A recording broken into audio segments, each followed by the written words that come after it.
Recording पहले studio आ रहा है।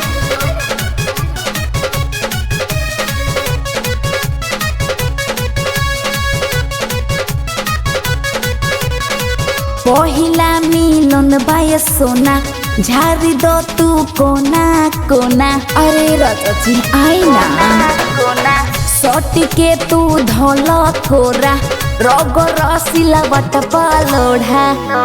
ए राजा हो देख रसगुल्ला खोल के तू झूला।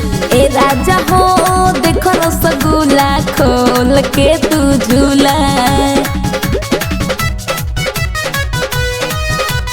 Mixed by Mono Manu।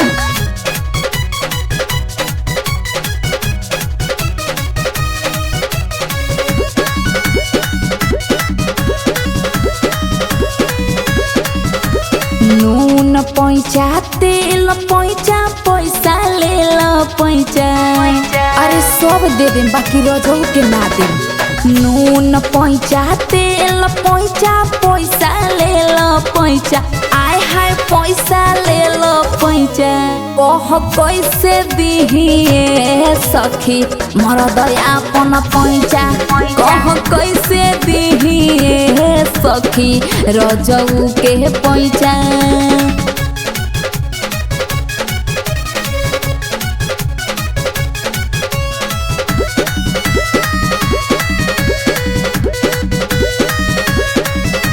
लाले लिपस्टिक लगा के कहवा बैठो तारुए ननदो।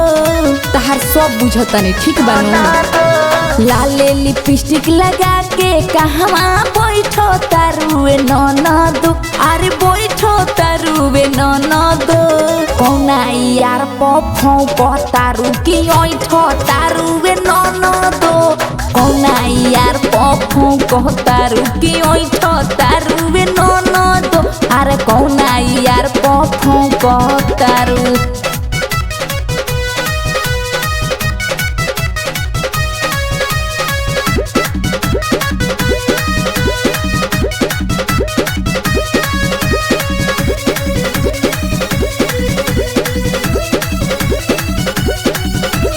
बोलने पर बोलता नहीं है देखने में सीधा है। अरे एकदम सीधा लगता है जी। बोलने पर बोलता नहीं है देखने में सीधा है। देखने में सीधा है फलाना बाके मोरद सखी हमरे पफीदा है। फलाना बाके मोरद सखी हमरे पफीदा है। फलाना बाके मोरद।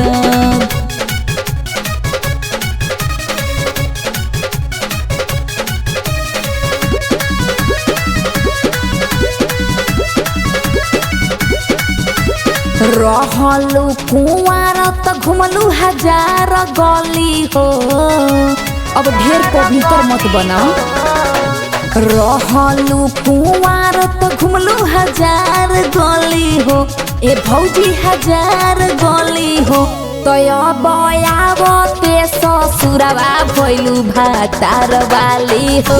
तय बयावते ससुरवा भइलू भातार वाली हो।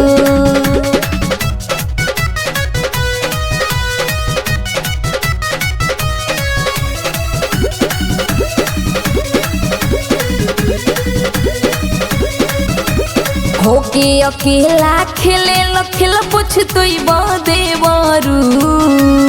अरे जाति जत ले के मन बता।